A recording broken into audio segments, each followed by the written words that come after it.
Ascolta la gente e parla come la gente. Radio Padania Libera, la radio con il bollino verde. Seconda parte della trasmissione Mordi Media e la linea quindi ritorna al professor Ugo Volli. Ecco, buonasera, bentrovati ai nostri ascoltatori. Continuiamo a ragionare assieme su questo cambiamento comunicativo che è prevedibile da oggi in poi, dopo la formazione del nuovo governo, e sulle conseguenze che questo comporta per chi ragiona e chi agisce nel mondo politico italiano. C'è una cosa su cui vale la pena di ragionare, che spesso non viene tanto esposta, almeno non certo sui giornali principali, ed è la dimensione internazionale di questa crisi, cioè il fatto che questa crisi non è una cosa esclusivamente italiana, ma è una cosa che ha uno sfondo internazionale. La prima cosa è abbastanza evidente, l'hanno detto con chiarezza alcuni dei personaggi dei protagonisti di questa storia. La crisi italiana, la crisi di governo italiana è stata largamente manovrata, pilotata, guidata dall'Unione Europea, o almeno da forze europee, no? Si è parlato di una telefonata di Merkel al PD quando stavano per rompere, c'è stato chi, come il presidente uscente della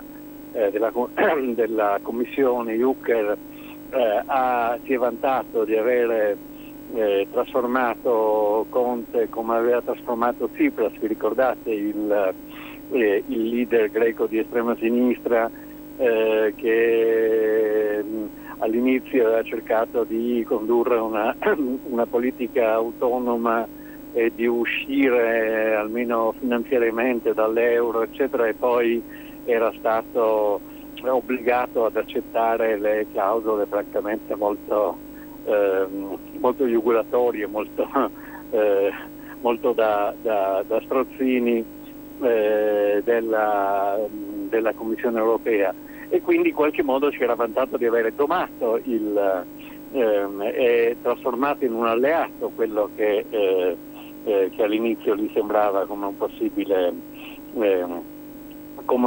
avversario. C'è stato un intervento molto forte di Macron, insomma esiste una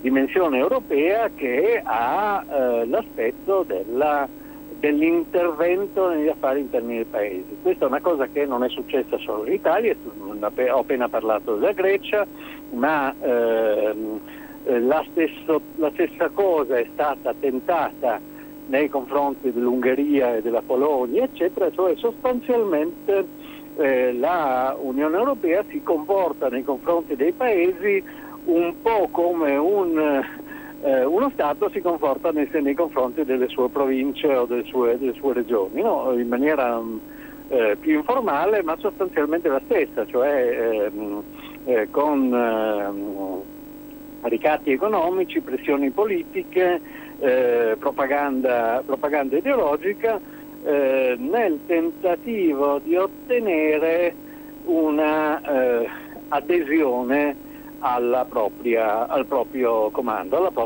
propria politica. Questo è molto significativo, un dato da tenere presente, perché uno degli aspetti di questa crisi è stato il fatto di far capire in maniera molto diretta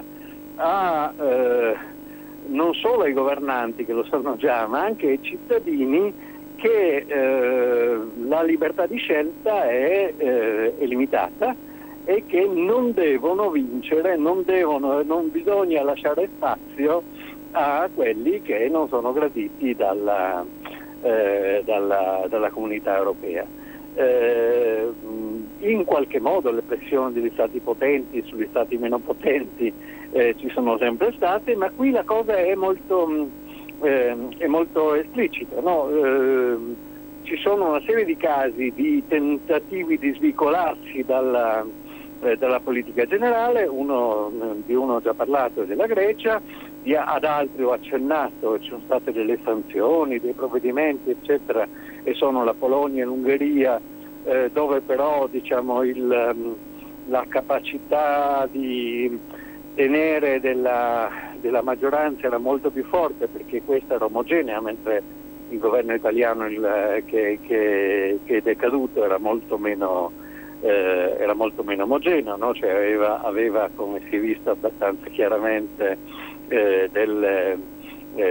dentro una forza, cioè 5 Stelle, che erano disposti a cambiare a seconda degli interessi le loro scelte, senza pensare di doverne rispondere all'elettorato, perché comunque hanno già preso una bella sberla. C'è, ed è molto interessante, il caso britannico, dove sta succedendo qualcosa di abbastanza analogo a quello che vediamo noi. Come sapete, alcuni anni fa gli elettori inglesi hanno votato per uscire dall'Unione Europea, la cosiddetta Brexit. Questa cosa è stata gestita per un paio d'anni da un governo che non la voleva fare, da parte di una premier che non la voleva fare, che era la May. Dopodiché, molto faticosamente, avendo ricevuto una serie di sconfitte parlamentari, la prima ministra ha lasciato il campo a uno che la vuol fare, la Brexit, cioè che vuole rispettare la volontà degli elettori, e però si è trovato uno sfaldamento della maggioranza, in cui io poi non mi permetto di discutere i motivi eccetera, in cui una serie di persone non volevano rispettare i deputati, non volevano rispettare la volontà popolare, e quindi hanno cambiato campo. Negli ultimi giorni il governo è stato sconfitto su questa cosa, e allora ha minacciato di ricorrere alle elezioni, perché il 70% della popolazione vuole che il risultato del referendum sia rispettato, ma anche questo non è stato accettato, per cui c'è una situazione estremamente confusa, in cui non si sa come si uscirà, ma è abbastanza chiaro che tutto questo ha a che fare con la volontà dell'Europa di dimostrare che uscire dall'Unione Europea è pericoloso, e non solo è sbagliato, cosa che possono naturalmente pensare, ma è anche una scelta che viene pagata molto duramente, e quindi siamo in una situazione abbastanza analoga a quella italiana, cioè c'è un governo che non funziona, c'è il tentativo di farlo funzionare, c'è una specie di sordo attrito, di sorda resistenza a questa cosa, che impedisce alle cose di realizzarsi. Si vorrebbe tornare alle elezioni, ma non si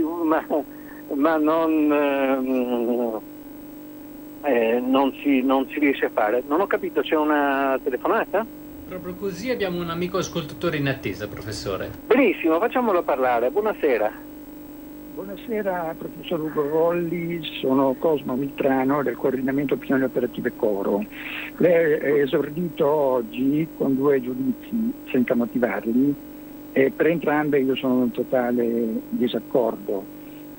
Motivo brevemente i motivi del mio disaccordo, poi attendo che i motivi contrapponga i suoi e se ritiene ci soffermiamo interloquendo. Allora lei ha detto assolutamente sì. che si esprime la volontà dei cittadini col voto, ok, ma la realtà dice che questo voto, secondo me, questo mio giudizio, non viene rispettato, non è assecondato, ma viene disatteso.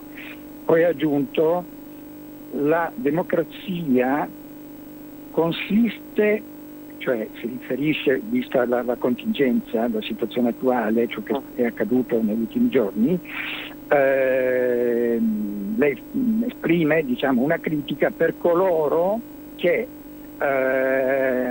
assumono il fatto che la democrazia consisterebbe nel non andare al voto, mentre lei dice, cioè, il contrario di quel che si ritenga per democrazia, dice lei. Allora la realtà è che i dati di fatto sono questi: la Lega in Parlamento, per il voto di un anno e mezzo fa circa, con 6 milioni di voti, circa il 12,5% degli elettori su 49 milioni di elettori. Alle europee, voto recente, ha avuto 9 milioni di voti, quindi il 19% degli elettori, quindi 41 milioni di italiani hanno scelto altro. Questa è la mia motivazione. Secondo la Costituzione la sovranità appartiene al popolo, che direttamente la assegna a propria rappresentanza al Parlamento, che nessuno può spodestare prima di 5 anni finché è presente la maggioranza di governo. Ok, anche tenendo in considerazione l'esito delle recenti elezioni europee, il discorso vale comunque, ma tanto più che un anno e mezzo fa il voto c'è stato e il responso è quello che vi ho detto: 6 milioni su 49 milioni, 43 milioni di elettori hanno scelto altro. Ecco, lei, diciamo, la convince questa mia... Sono in dissenso da lei per diverse ragioni. È chiaro che io non dico che ci sia stata una violazione giuridica della Costituzione, cioè tutto quello che è avvenuto sul piano formale e giuridico funziona, cioè Mattarella poteva dare l'incarico, poteva accertato che c'è una maggioranza in Parlamento e si va avanti. Ma non è vero che nessuno possa sciogliere il Parlamento in presenza di una maggioranza, le cose sono più complicate. La Costituzione dice che il Presidente della Repubblica scioglie il Parlamento sentiti i Presidenti delle Camere, ma insomma non importa, l'abitudine è quella. Il problema è che un sistema parlamentare può funzionare sostanzialmente solo se esiste una omogeneità o una sufficiente omogeneità fra ciò che il Parlamento esprime, fra gli schieramenti parlamentari e l'orientamento dell'opinione pubblica, cosa che in questo momento è abbastanza chiaro che non è così. Quanto ai suoi conti, sono molto sbagliati, perché lei inserisce cioè lei dice alle elezioni del 2018 la Lega ha avuto 6 milioni di voti su 43 milioni di elettori, ma non su quelli che hanno espresso il voto. Cioè lei sistema tranquillamente astensionismo, schede nulle, schede di stesso, che sono tanti, dalla parte che le fa comodo. E le cose non sono proprio così, cioè bisogna considerare, sempre secondo le leggi, bisogna considerare quelli che votano e che votano soprattutto con il sistema attuale, che è maggioritario e non proporzionale, che votano secondo il peso che viene loro attribuito dalla legge elettorale, che esclude i partiti che non raggiungono il limite, che distingue fra una quota maggioritaria e una quota, cioè che fa una serie di operazioni per garantire la governabilità. Quindi le cose sono parecchio più complicate. Il ragionamento che faccio io è che una crisi politica nel Paese c'è, anche se questa crisi non è una crisi legale. Questa crisi politica consiste nel fatto che si è formata una maggioranza di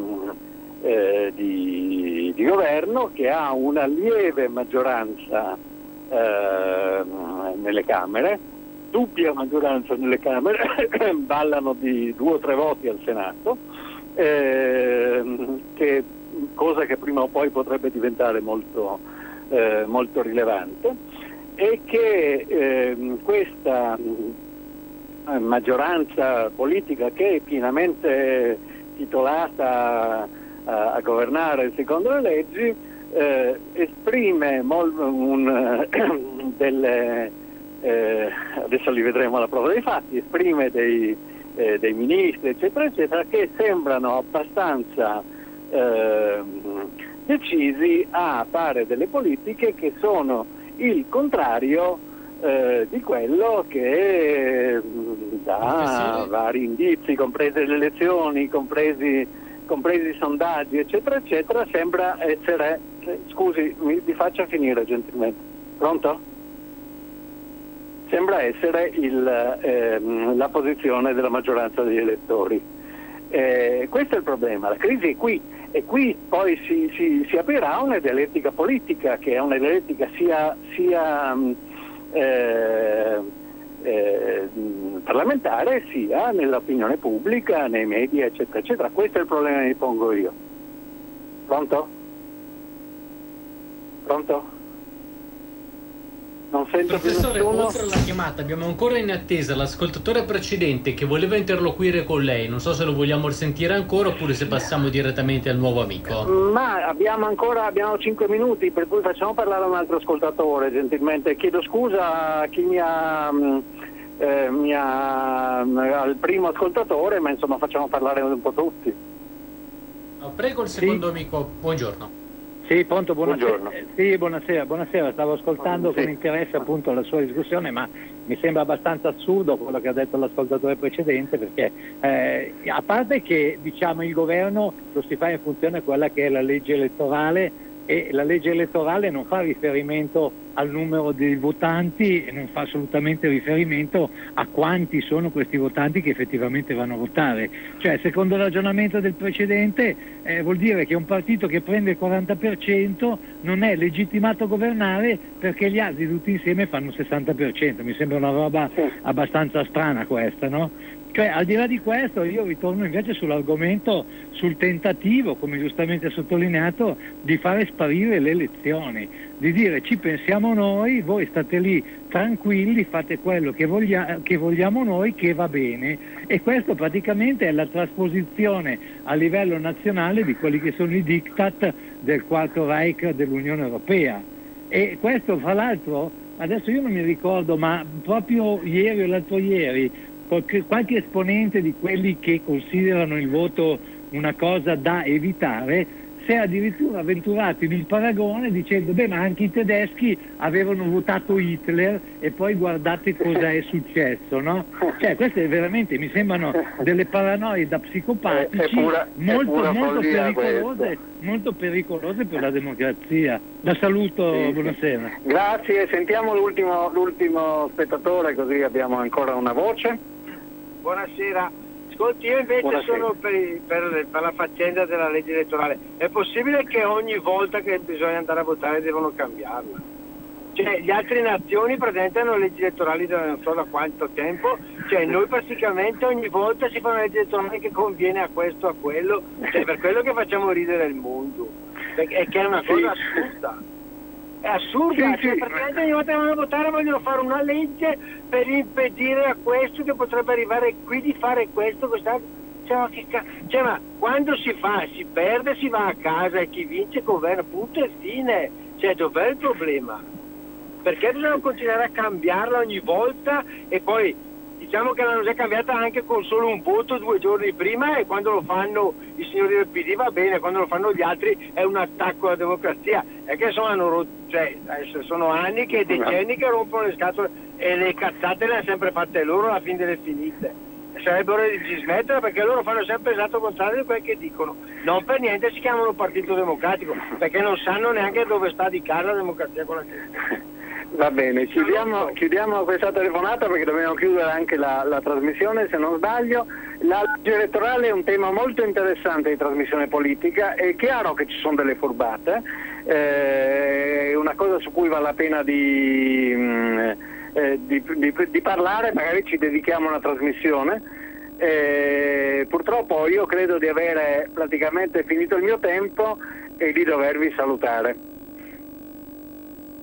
Grazie allora al professor Ugo Volli, ci sentiamo per la prossima trasmissione, che se non sbaglio sarà proprio settimana prossima in questa stessa fascia oraria. Grazie professor Volli. Grazie, buonasera. Avete ascoltato Filo Diretto.